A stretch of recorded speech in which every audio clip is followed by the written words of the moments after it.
Olá, eu me chamo Gabriele Eu me chamo Lucas. e nós somos ambos estudantes do curso de História da Universidade Federal da Fronteira Sul e fazemos parte do programa de Residência Pedagógica. Hoje a gente vai explicar um pouquinho para vocês sobre a colonização portuguesa na América e a gente vai começar a aula explicando como iniciou essa exploração portuguesa. Então, quando os portugueses chegaram na costa brasileira, no ano de 1500, eles não efetivaram a ocupação na hora que eles chegaram, porque eles ainda estavam mais interessados em investir no comércio de especiarias vindo das Índias. Mas assim que eles tomaram posse das terras, eles investiram, implementaram as expedições exploradoras com o intuito de reconhecer o território que eles tinham acabado de ocupar. Como os portugueses não eram os únicos interessados nas terras brasileiras, e nas terras da América do Sul no geral, a coroa portuguesa começou a enviar as chamadas expedições guarda-costas, que cobria todo o litoral sul-americano, para impedir que outros países da Europa, outras coroas, né, começassem a invadir o território que a coroa portuguesa já tinha ocupado. Para avançar esse processo de exploração, a coroa começou a implementar as feitorias, que eram estabelecimentos para comércio, né, de vários espaços dentro do território ocupado. Então, alguns mais conhecidos foram Cabo Frio, Bahia, Rio de Janeiro, nas capitanias de Pernambuco e na capitania de São Vicente. A primeira atividade econômica de exploração ocorrida aqui no país foi a retirada do pau-brasil para exportação. O pau-brasil ele tem uma tintura, ele tem uma pigmentação avermelhada, e na Europa a cor vermelha era considerada uma ostentação, assim. Então, eles retiravam o pau-brasil, exportavam para a Europa, e na Europa eles realizavam a retirada desse pigmento para transformar em tinta para atingir os tecidos da coroa. A fase inicial da colonização, ela basicamente se baseava no escambo entre indígenas e brancos. Então, eles acabavam trocando alguns itens, tipo de objetos que os indígenas nunca tinham visto, por algumas outras coisas dos indígenas. Então, o pau-brasil, por exemplo, foi uma atividade de escambo. Aqui eu trouxe para vocês uma linha do tempo, mais ou menos, para vocês se basearem em como foi a chegada dos portugueses na América, né? Eu não vou ler a linha inteira, esses slides depois vão ser compartilhados com vocês, então vocês podem olhar direitinho. Mas aqui tem os principais acontecimentos desde a ocupação dos portugueses no Brasil. Lembrando que essa aula também ela é baseada no livro didático que a professora Andréia ela disponibilizou para nós e a gente tentou seguir ele não o mais fiel possível, mas tentar assim se basear nele para que o que vocês fossem ter em sala de aula ser o que a gente está tentando passar para vocês. Então, nessa época, em 1532 existia uma divisão da terra pelo Tratado de Tordesilhas, que foi um tratado assinado entre Portugal e Espanha, em que eles dividiam a terra no meio, e que metade era de Portugal e metade era da Espanha. E dentro do Brasil, Portugal ficou com essa parte que está no mapa, onde se dividiu também as capitanias hereditárias. Então, as capitanias elas surgem como uma forma de Portugal começar a garantir posse desse território brasileiro, que começa a ser ocupado pelo litoral e com o tempo vai adentrando mais ao espaço do Brasil. Então, o sistema de capitanias não eram nada mais do que uh, eram mais do que a corte portuguesa ela entregava para algumas famílias grandes lotes de terra. Então, algumas famílias ficavam responsáveis por grandes partes das terras das capitanias. E eles teriam meio que a obrigação de começar a fundar povoados e vilas, cobrar impostos, aplicar leis, e fazer com que a colonização começasse realmente a se fixar no Brasil. Alguns donatários, então, que eram esses donos de terras, de grandes lotes de terras, eles conseguiram promover o desenvolvimento das capitanias. Só que não foi a grande maioria das capitanias que teve sucesso. Então, para isso, teve a implementação do governo geral.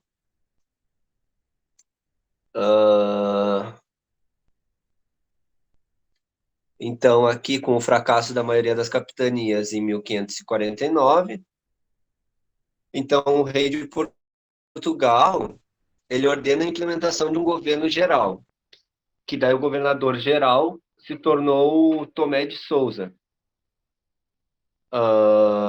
Então, aqui, a gente tem algumas formas de organizar a administração desse governo geral, que seriam o ouvidor-mor, que cuidava da justiça, o procurador-mor, que era o responsável pelas arrecadações de impostos, e o capitão-mor, que era encarregado da defesa e da fiscalização do território.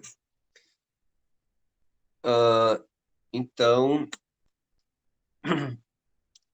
com isso, tem a chegada dos primeiros jesuítas, que tinham o objetivo de catequizar os índios.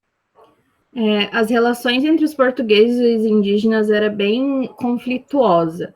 Na verdade, não entre os portugueses, mas entre os colonos e os indígenas era conflituosa. Por quê? A ampliação econômica na colônia se deu devido à implantação do sistema de capitanias hereditárias, que nem o Lucas acabou de explicar. E devido ao grande interesse dos portugueses em produzir açúcar, vários colonos de posses começaram a implementar nas suas capitanias engenhos de açúcar. Só que o engenho de açúcar, para funcionar, precisava de mão de obra, e a mão de obra barata na época e no momento era a escravidão dos nativos. Então, os indígenas nativos, eles acabavam sendo escravizados para trabalhar nesses engenhos de açúcar a priori. Como se não bastasse essa escravidão dentro dos engenhos, os indígenas ainda eram feridos pela invasão de terras por parte dos colonos, porque os colonos, assim que construíam os engenhos, procuravam mais terras e invadiam mais terras para fazer lavoura, para plantar o canavial, para obter o açúcar. E isso desestruturava os nativos não só em questão de território, mas em questão de sociedade também. Eles tinham costumes e formas de lidar com a vida que mudou completamente, foi completamente tirada deles devido a essa colonização. Além dos fatores biológicos, né, das doenças que foram trazidas pelos europeus aos indígenas que nunca tinham tido contato com doenças tipo varíola, cólera, febre amarela, essas coisas, e acabaram dizimando as populações indígenas por conta dessas doenças, por conta dessas epidemias. Por um lado, a coroa portuguesa em si, ela tentava estabelecer algumas relações amigáveis com os nativos, porque a coroa precisava do pau-brasil, e ela também tinha o intuito de utilizar esses nativos na guerra contra os outros europeus que tentavam ocupar o território que eles estavam ocupando, né, como os espanhóis e os franceses. Aqui eu trouxe uma gravura para vocês que tem no livro didático de vocês, que demonstra mais ou menos os indígenas batalhando com os europeus. Aí vocês conseguem ver certinho as armas que os indígenas usavam, que eram arco e flecha. Não era nada muito tecnologicamente avançado, né? É meio errado falar tecnologicamente avançado, mas enfim, não era nada como as dos europeus, porque eles viviam em sociedades completamente diferentes. Sobre a antropofagia, então, nos séculos 16 e 17, começa a ter uma exploração desse modo de vida e dos costumes dos povos indígenas. Antropofagia é a ingestão da carne humana. Então, essa exploração desses costumes dos povos indígenas, ele começa a ser feito dentro dos relatos de viagens, onde viajantes vinham com tripulações para o conhecido agora Novo Mundo, e dentro dessas experiências que eles tinham aqui, em contato com os indígenas, eles começam a escrever, fazer xilogravuras sobre essa forma de ritual que os povos indígenas tinham com seus inimigos. Então, tem o mais famoso, que seria uma das primeiras fontes do Brasil, do próprio Brasil, que seria as, o livro de Randstaden, que são duas viagens ao Brasil, que é muito famoso por isso, onde ele relata como foi o tempo em que ele passou com os nativos, até ele foi capturado em uma batalha por um povo que ele tinha muito mais afinidade com os franceses do que os portugueses, então eles acreditavam que ele era um português e ameaçavam ele a todo momento de morte e que iam comer a carne dele. Então tem um livro muito bom, que é uma indicação de leitura, tem o próprio filme também do livro do Randstaden, e como tudo isso mexeu com esse imaginário do europeu, porque até o momento o europeu já teve contato com outras tribos, que eles mesmos acabam denominando por selvagens, porém é a primeira vez que eles têm contato com selvagens que não são negros. Então, eu também deixei com a professora um texto que quem tiver mais interesse pode ficar à vontade para ler. Outro ponto importante de se falar, que também está no livro didático de vocês, é sobre a catequização dos indígenas. O Lucas também já comentou que, a partir da criação dos sistemas de capitania, eles começaram a trazer, né, jesuítas para catequizar os índios. Eles eram padres portugueses que tinham a intenção de visando a salvação dos índios, né, no reino dos céus e a Deus, eles visavam transformar esses índios em católicos, em cristãos. Apesar dessa premissa parecer boa a princípio, tipo, eles só estão querendo salvar os pagãos e etc, etc, essas ações acabaram desestruturando a cultura dos indígenas, né? Porque os jesuítas, eles não aceitavam alguns aspectos que existiam nas culturas indígenas e que era completamente fora nos parâmetros cristãos, como, por exemplo, poligamia. Era muito comum nas sociedades indígenas aqui, e os cristãos, os jesuítas, né, eram completamente contra isso, devido a esses parâmetros cristãos. Eu trouxe aqui do lado para vocês uma gravura que provavelmente vocês já viram em algum momento, é a primeira missa do Vitor Meirelles. Ela demonstra muito bem como foi esse contato católico colonizador dentro dos povos indígenas, né? Eles estão todos ali olhando, assistindo, prestando atenção, porque era esse o objetivo das missões jesuíticas, era tirar eles desse paganismo deles, dessa cultura deles, e inserir eles dentro do catolicismo. É muito bom vocês pesquisarem sobre essa obra, porque tem várias críticas, tem várias análises sobre ela que são muito interessantes de se ler também. Então, a França Antártida, ela foi uma tentativa da França de formar uma colônia dentro do Brasil. Então, porque a França não reconhecia o Tratado de Tordesilhas, onde a divisão era feita só entre Portugal e Espanha, e que ela acabava por excluir outros estados europeus. Então, no início do século XVI, os franceses eles passam a comercializar o pau-brasil com alguns grupos indígenas, que acabavam por contrariar as ordens do rei de Portugal. Então, partindo daí, eles veem um mercado muito grande no Brasil e nasce o projeto da criação dessa colônia francesa no Brasil.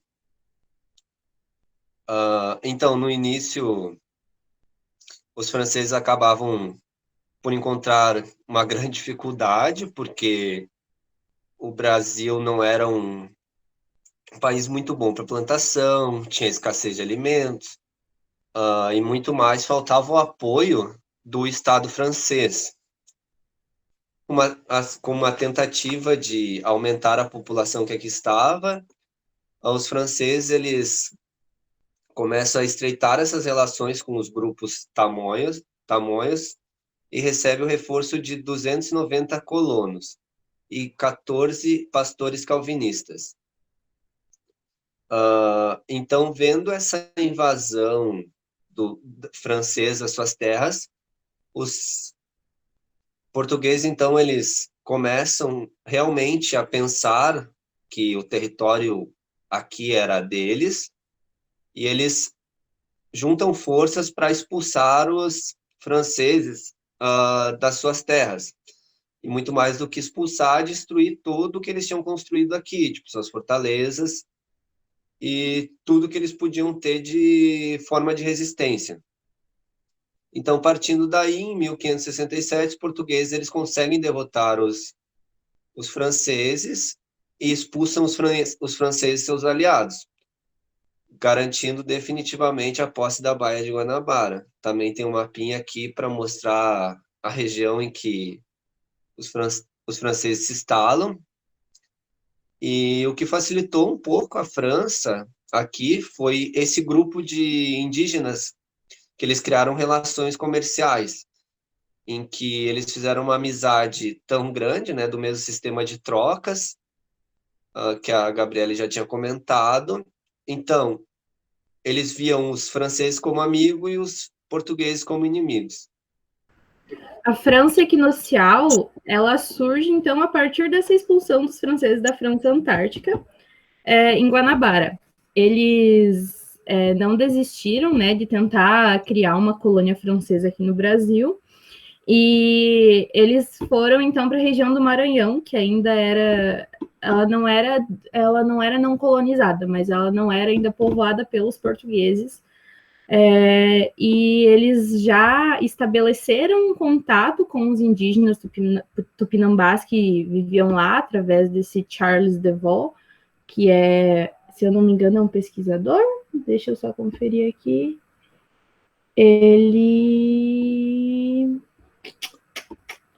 Eu não estou achando, mas se eu não me engano, ele era um pesquisador da França que veio para cá. Então, depois que eles estabeleceram essa relação amistosa com esses tupinambás, eles foram para a região do Maranhão e fundaram essa colônia, que se chama São Luís, que hoje é a capital do Maranhão, né? São Luís. Eles fundaram, então, São Luís por volta de 1612, e a rainha da França, ela apoiou completamente essa fundação de colônia, até designou 2 nobres franceses para chefiar essa colônia. Mas mesmo depois de se estabelecer e de criar essas alianças com os indígenas, eles conseguiram novamente ser expulsos 3 anos depois, em 1615, pelos portugueses, que eram liderados por Gaspar de Souza, que era o governador-geral na época. Eles atacaram a colônia, e a chefia dupla que existia na colônia, né, desses 2 nobres que a rainha designou, eles tinham um choque de autoridade, um queria mandar mais que o outro, e isso dificultava as táticas de defesa da colônia. Isso foi o principal fator pelo qual São Luís caiu em 1615 e foi a última tentativa de uma colônia francesa no Brasil. Depois disso, os franceses começaram a ir para outros lugares da América do Sul e da América do Norte.